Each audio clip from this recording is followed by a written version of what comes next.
Good day, students. So this is a continuation on our discussion about how we can display different kinds of data with different kinds of graphs. So this is part 2. So at the end of this video, I will be giving you some practice questions.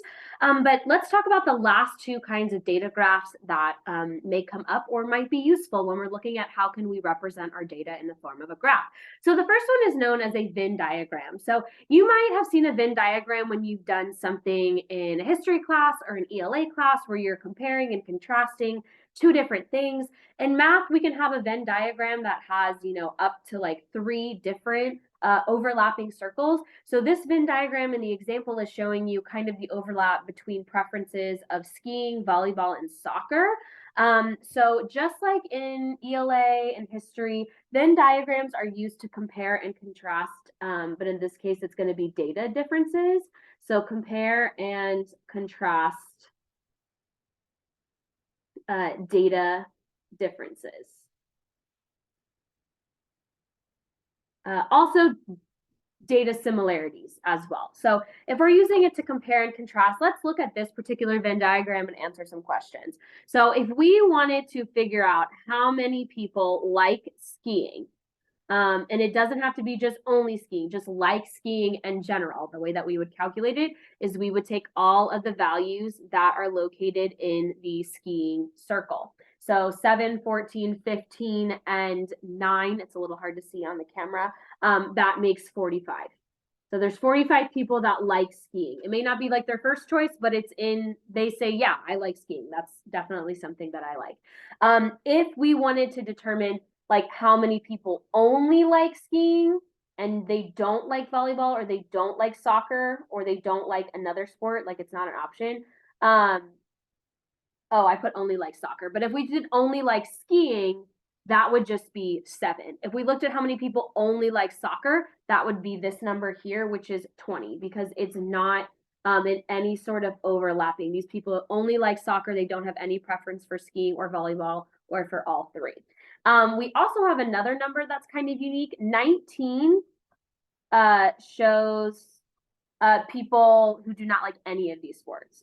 Shows people who do not like any of these. So this is the people who like maybe on the survey chose it like, I don't like any of them. So that's kind of how we look at a Venn diagram. Another type of diagram or chart that you probably have seen pretty frequently in math is what's known as a pie chart. Pie chart's probably one of the most popular data graphs because it takes the totals of things and presents them extremely visually, more so than a dot plot and a stem and leaf plot. Like it makes it into an image.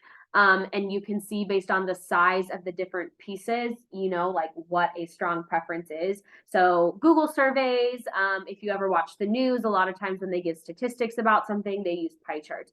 So pie charts always compare parts to a whole. So they compare parts to the whole. And then because we're comparing parts to the whole is always equal to 100%, right? So all of the pieces of the pie should add up to make 100%. So if we're looking at this particular pie chart, we wanted to answer some questions. First and foremost, if we wanted to know, like, let's say this is like, it's a preference on favorite colors. If we wanted to know what % of people said red was their favorite color, we can look here and we can see that it's taking up half of the circle. And since the total is supposed to be 100%, half of 100% is 50%. Blue and green are going to be the same amount, and they're going to be half of a half, which half of a half of 100% is 25%, where you can see it represents a quarter of the data. Let's say we had 20 students vote, meaning that this whole right here is going to represent 20 students. So if 20 students voted, how many say green? So what I mean by that is out of the 20 students, how many say green is their favorite color? Well, 25% of 20 is going to be 5 students, or 1/4 of 20 is 5. So there's 5 students that like green as their favorite color. 5 students also like blue, and then half of that 2010 is how many like red. So that's how we would get data from a pie chart. At the bottom of this handout, I gave you some examples of how graphs, data graphs can be used to represent some funny kind of data, not just numerical data. So this is a Venn diagram showing all the phrases that you could use. If you say, hey, buddy, it could apply to consoling a child, starting a fight, petting a dog, phrases that you could use with dogs and consoling a child, phrases that you could use with starting a fight and consoling a child.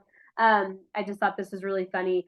This is also a pie chart showing what the average person would do during an apocalypse. And the punchline, you can't really see it that well on your handout. I'm so sorry. But the big portion here of the pie chart is the joke that most people, they just taste delicious during a zombie apocalypse because they get eaten by the zombies. So data graphs are a very good way to represent all different kinds of data. Each graph is kind of better depending on the type of data. So what I would like for you to do during your practice questions today, before I show you those, please note that you're going to just tape this into your page. You can title the page in your notebook Data from Graphs. I would suggest taping it actually, like if you take your paper and place it this way, I would actually tape this side because it's a little bit easier to read the back half because it'll be kind of folded over almost halfway. So I would probably tape it in this way, just so you have that. But your practice questions, there's just 2, and they are the following. So I want you to create a stem and leaf plot for this set of data. So if you're not 100% sure how to create a stem and leaf plot, look at the example on your notes. And then from the stem and leaf plot or from the set of data, you could also use it here. I want you to calculate the MMMR. So remember that's your mean, your median, your mode, and your range. If you want to check what the MMMR is, you can check the answer in the table of contents. If you want to check to see if your stem and leaf plot looks correct, you can check with your teacher. And as always, I hope you'll have a great day and I will see you soon. Goodbye.